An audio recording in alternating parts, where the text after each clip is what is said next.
Digo aires porque en definitiva en algunas zonas de América Latina todavía se está construyendo ese proceso de ventarrón que, por ejemplo, asoló a Bolivia, ¿no? Y que determinó el fracaso más rotundo, junto con el fracaso de voltear el régimen venezolano de la OEA, ¿no? Y de Almagro, Almagro, sí señor, Almagro, Almugre para algunos, ¿no? Realmente es así.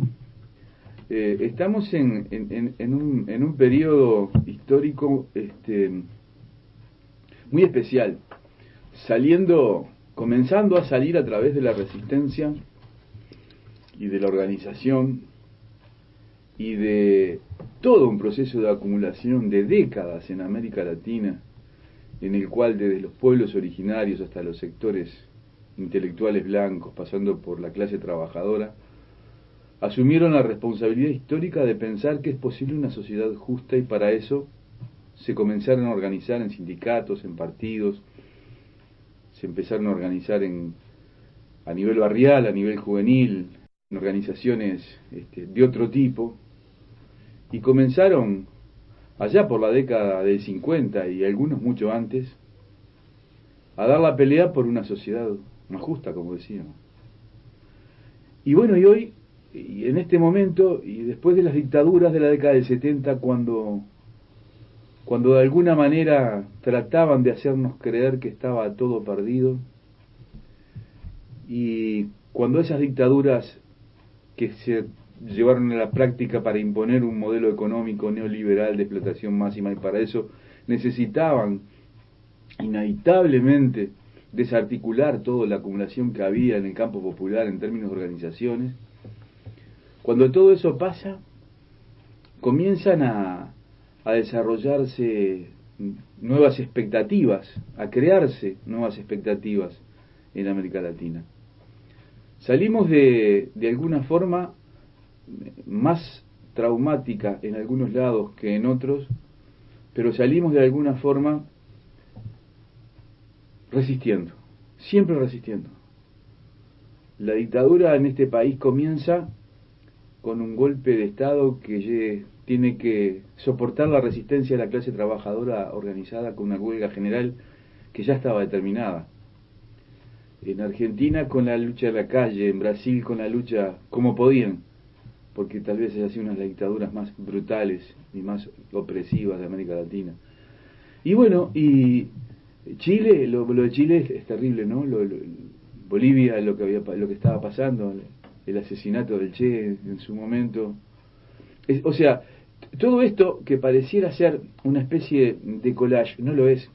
Existe una línea continua siempre en la historia. La línea continua la marcan los que detentan el poder como clase dominante y los que se organizan para resistir a las injusticias que, en definitiva, desde ese poder, desde el poder de ese proceso de acumulación de riquezas y demás, que lo único que importa es eso, y que no importa si hay un niño en la calle muriendo de hambre, o un joven, o un viejo que no tiene asistencia, o un trabajador cuyo trabajo no le da ni siquiera para mantener a su propia familia, ¿no? Nosotros con todo esto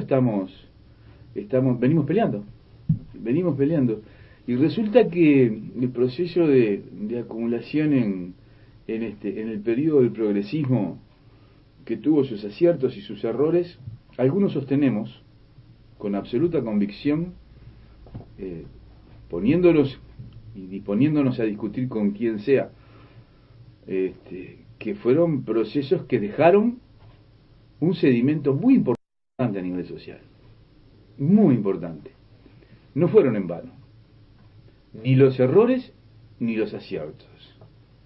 Y de alguna manera lo que está pasando, y sin de alguna manera, claramente lo que está pasando hoy en América Latina, demuestra que hay una reserva, fruto del proceso ese de lucha, de pelea, organización, de resistencia desde el siglo pasado, ¿no? Que ha permitido gestar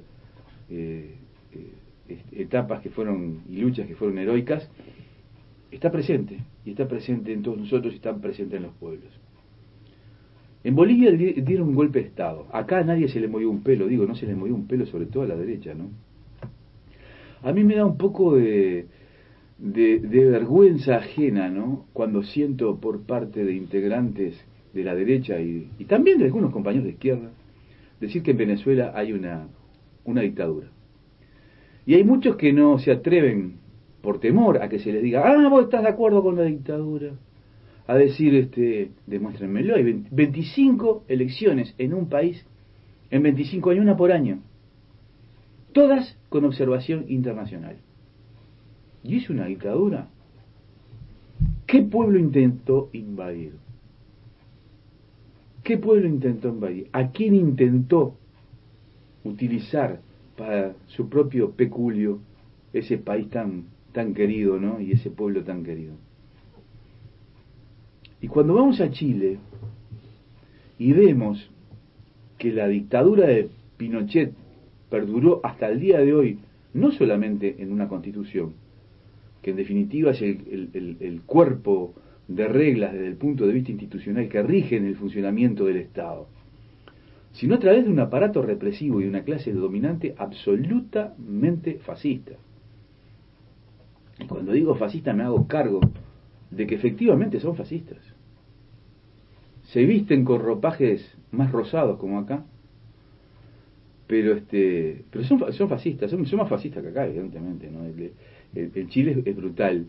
No tuvieron problema ahora en salir a tirarle con balines a los ojos y a dejar más de 300 jóvenes o ciegos o con una vista perdida.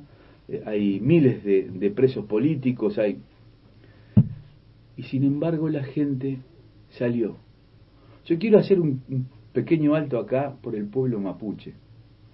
El pueblo mapuche que ha sabido resistir desde siempre, el pueblo originario, ese pueblo que forma una parte importante de la sociedad chilena, que ha sido reprimido, que ha sido bastardeado, que ha sido negado, ninguneado en su derecho a mantener su propia identidad. Hoy cuando vemos cómo se pelea en el mundo por defender la identidad de los pueblos y las culturas originarias, en Medio Oriente, en África, en Europa.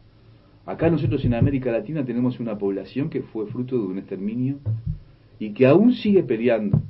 Y bueno, y se organizó en Chile. Se organizó en Chile, se organizó en toda América Latina, se organizó en Bolivia, se organizó en Ecuador, salió a pelear. Y con esa resistencia está comenzando a poner los cimientos para la construcción de una nueva etapa de la historia que va a implicar una dura derrota a quienes desde la impunidad del poder intentaron, a través de la mentira y del control del aparato del Estado en lugares muy sensibles como el Poder Judicial, impedir el desarrollo de estas fases, de este proceso de reconocimiento y de derechos.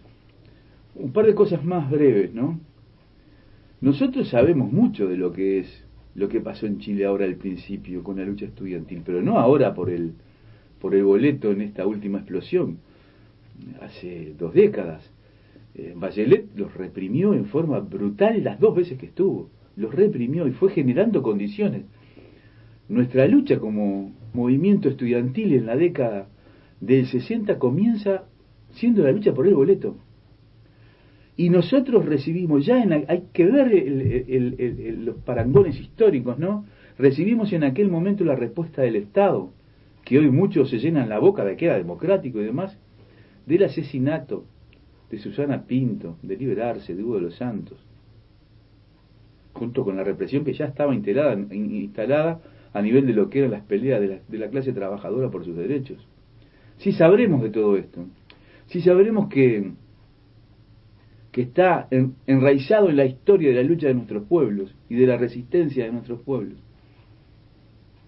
esa actitud feroz para defender desde el Estado los privilegios de esos pocos que se llenan, que son algunos criollos, pero que todos esos criollos están al servicio del imperialismo sin ningún tipo de duda, ¿no? Y Bolivia y Chile hoy son dos estrellas que se transformaron en un lucero bien cercano, nos está irradiando de luz. Pueden seguir intentando, con todo su parafernalia, ¿no?, de medios de prensa, de mentiras, de agarrar la televisión, de decir lo que quieran, de interpelar desde el punto de vista ético, cuando no tienen la más mínima altura para hacerlo, a compañeros y a compañeras, ¿no? De interpelar a organizaciones, de interpelar a ese proceso de construcción de las herramientas que van inevitablemente en algún momento de la historia a cambiar y a transformar esta sociedad injusta, profundamente injusta, ¿no? Puede seguirlo haciendo. Lo que no pueden detener es el viento de la historia. Porque lo que en realidad se está creando en América Latina es un huracán, que se les viene. Y seguramente están dispuestos, como ya lo estuvieron, a desarrollar acciones violentas, como lo hicieron ahora y tal vez más adelante. Hay que estar muy atentos, hay que estar muy atentos a la denuncia, hay que estar muy atentos a seguir construyendo con unidad, hay que estar muy atentos a tener claro quién es el enemigo, porque acá, aunque para muchos se plantee la relación entre la derecha fascista, entre la derecha expropiadora de los intereses y los derechos de los trabajadores, y nosotros sea de una relación cordial, en realidad su proyecto, para su proyecto de país, es imprescindible que desaparezca nuestro proyecto de país. Y no van a tener la más mínima duda en utilizar todos los mecanismos, como ya lo hemos visto en Argentina, en Brasil, en Chile, en Ecuador, en Perú, ¿no?, en Venezuela con ese asedio brutal, en Bolivia con ese golpe de Estado que terminó en las matanzas de Sencata, ¿no? Y todo eso lo van a seguir haciendo en tanto no se encuentren, como por ejemplo en Bolivia, con un pueblo que estuvo dispuesto a decir no, y a pesar del engaño, y en Chile dispuesto a decir no, y a pesar del engaño, organizarse, salir a la calle, pelear, resistir y enfrentarse a un sistema que sigue siendo absolutamente injusto. Salud.